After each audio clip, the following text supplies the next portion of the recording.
부쌤의 한국 시즌 3 그 73번째 이 시간에는 5.16 군사정변과 박정희 정부에 대해서 살펴볼 텐데요. 이 시간 수업을 통해서 여러분은 5.16 군사정변으로 반공을 내세운 군사정권이 들어섰음을 알 수 있고요. 박정희 정부 시기에 일어났던 주요한 정치적인 사건, 그 내용과 삼성 개헌을 통해서 유신 체제까지, 유신 체제는 다음 시간에 배워보겠습니다만 삼성 개헌을 통한 장기 집권 시도 과정 등에 대해서 파악할 수 있어야겠습니다. 본문 들어가 볼까요? 5.16 군사정변으로 권력을 차지한 정권을 장악한 군인들, 군인들은 군사력을 앞세워서 민주적인 헌정 질서, 이 공화국은 합법적인 정부였지 않습니까?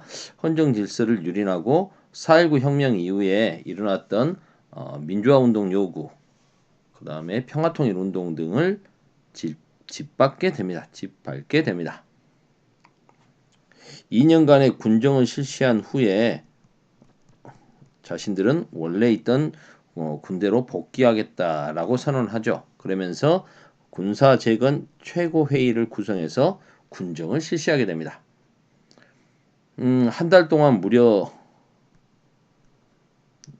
1170종의 언론과 잡지를 폐간시키죠.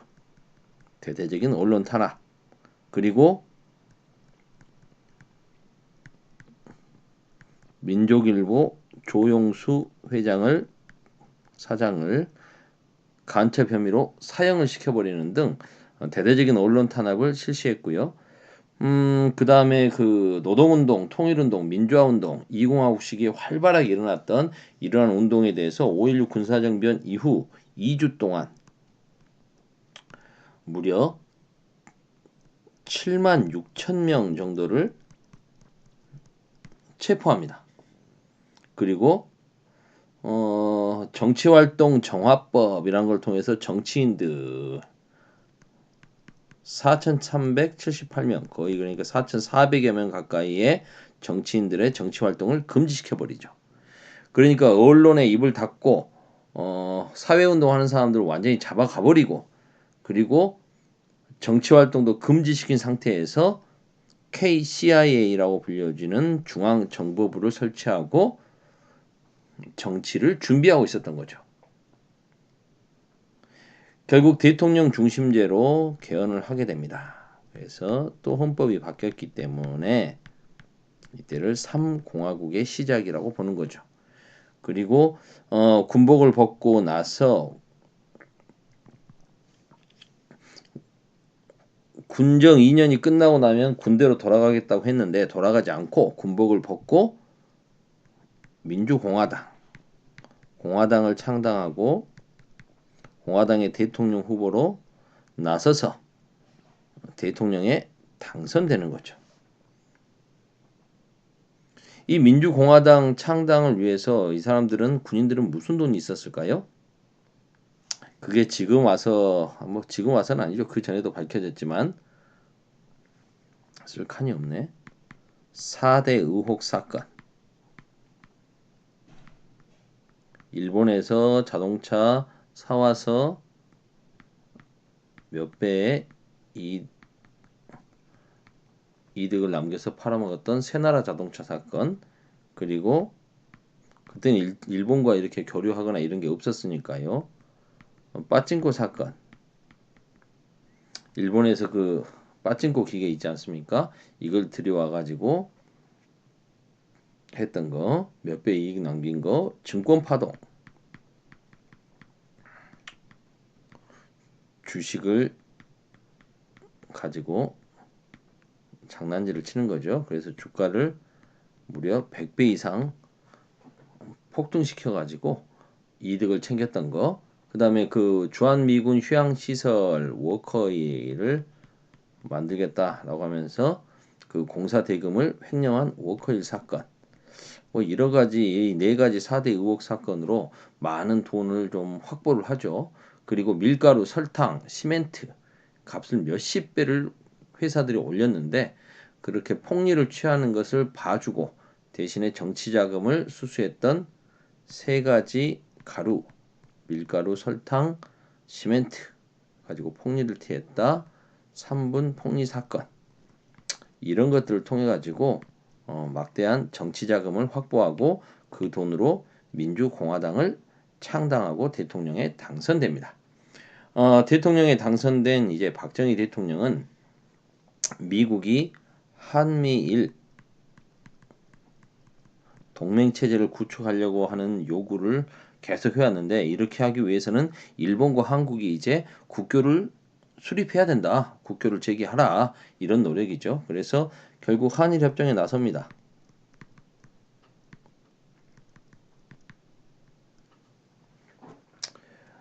군사정변의 정당성을 확보하기 위해서라도 경제를 발전시켜야 되겠죠.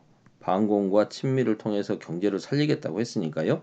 근데 돈이 없어요. 이 경제개발 자금을 확보해야 되는데 일본으로부터 그걸 얻어오기 위한 노력이었던 거죠.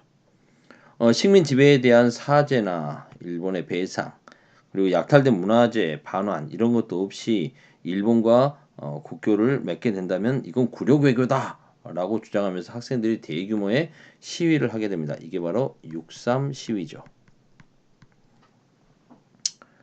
정부는 비상계엄령을 선포합니다. 비상계엄을 선포하고 군대까지 동원해서 시위를 억압한 후에 일본과 한일 기본협정을 체결하게 되는 겁니다. 그 결과 경제 개발에 필요한 약간의 자금은 확보할 수 있게 됐습니다.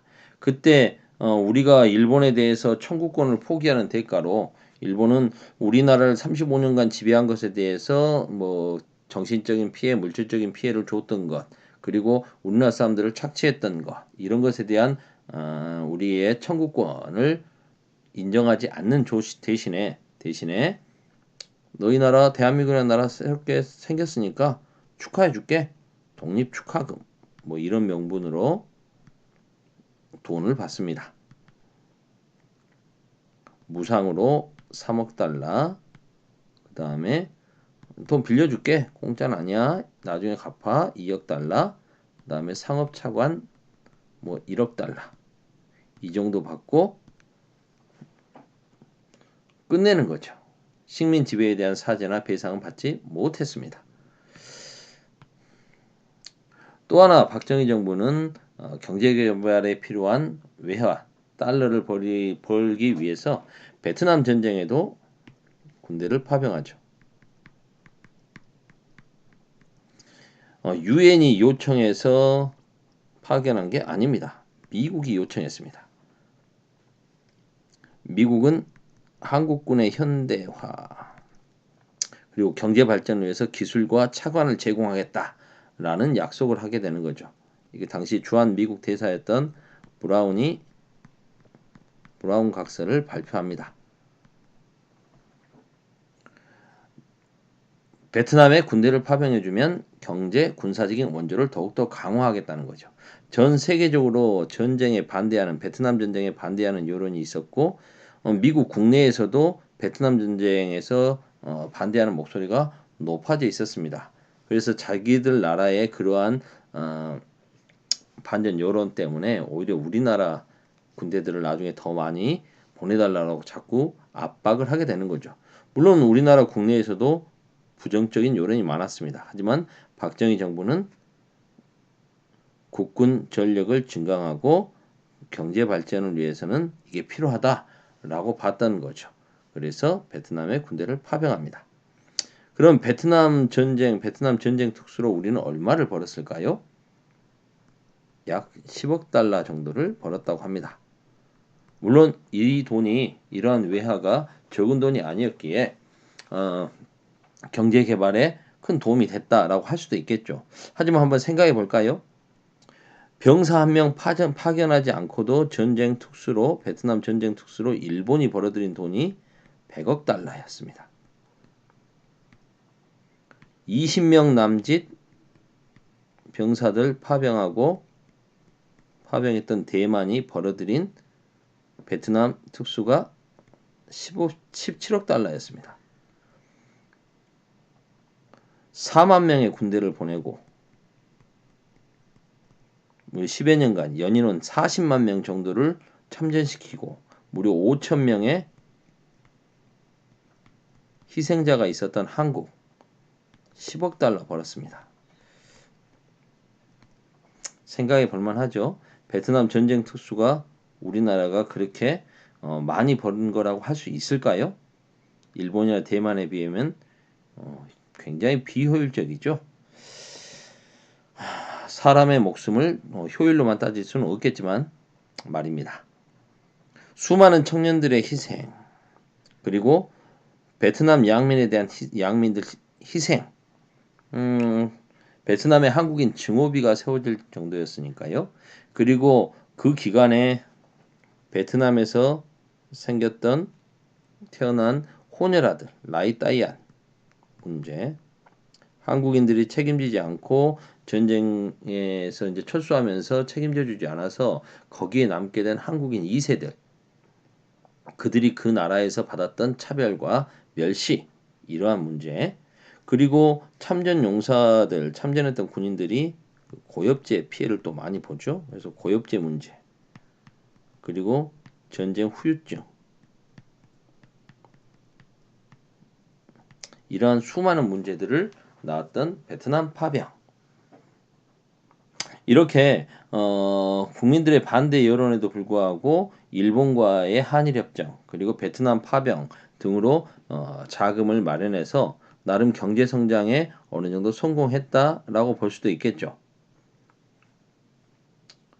실제로 1차 경제개발 5개년 계획 실시했던 1차 때 62년도부터 66년까지 1차 경제개발 계획 기간 동안에 외국 자본도 이렇게 돌아오고 들여오고 그 다음에 경공업 중심으로 수출도 많이 해가지고요. 연 8.5% 정도의 경제 성장이 있었습니다. 굉장한 성장이었죠. 박정희 정부는 이러한 경제적인 성과를 내세워서 무난히 재선에 성공합니다. 그런데 대통령은 몇 번까지 할 수 있다고요? 2번까지 할 수 있었습니다. 이승만이 초대 대통령에 한해서 삼성 금지 조항을 없앤 개헌을 했었죠. 4.4.5입 개헌했었지 않습니까? 하지만 다시 뭐 헌법 바뀌고 또 바뀌었다 할지라도 그건 여전히 했습니다. 이건 박정희는 더 하고 싶었던 거죠. 장기 집권하고 싶었습니다. 3번 하고 싶었습니다. 그래서 3선 개헌을 추진하죠. 당연히 야당과 국민들은 격렬하게 반대했습니다. 그런데 새벽에 국회의사당에서 몰래 여당이었던 민주공화당만 공화당이 단독으로 발의해서 새벽에 몰래 기습적으로 통과시키고 도망을 치죠.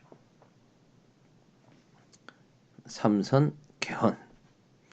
반공태세 강화와 국가 발전을 위해서는 자신이 필요하다는 거죠. 결국 다시 대통령 선거에 나서게 된 박정희. 이번이 마지막이다. 다시는 여러분들께 뽑아달라고 하지 않겠다라고 했던 박정희. 그리고 여기에 맞섰던 야당의 대통령 후보 김대중. 김대중 후보는 만약에 박정희 씨가 또 대통령이 돼서 3선을 하게 되면 이제는 이 나라를 총통제로 바꾸어서 종신 집권하려고 할 것입니다. 라고 주장을 했죠. 아슬아슬하게 야당의 김대중 후보를 누르고 당선이 된 박정희. 반공 독재 체제를 더욱 강화하고 약속을 지켰습니다. 다시는 안 뽑아달라고 한 약속을 지켰으니까 대통령에 안 나왔냐고요? 아니죠. 유신 체제로 바꿔서 국민들에게 뽑아달라고 하진 않고 통일주체 국민회의를 통해서 간접적으로 투표된 체육관에서 뽑았기 때문에 국민들에게 손을 내밀지는 표를 구걸하지는 않았다는 겁니다. 결국 김대중과 박정희 두 사람의 말이 결국 맞았죠. 3선 개헌하면 총통제, 종신 집권할 것이다. 네, 유신체제로 바꿔서 종신집권을 꾀했습니다. 이번이 마지막이다. 다시 국민들에게 뽑아달라고 하지 않겠다. 라고 했던 박정희 약속 지켰죠. 다시는 국민들에게 뽑아달라고 하지 않았습니다. 본인 스스로 종신집권을 하기 위한 헌법을 바꿔버렸으니까요. 종신집권을 위해서 헌법을 바꿔버렸으니까요. 오늘은 여기까지 하겠습니다.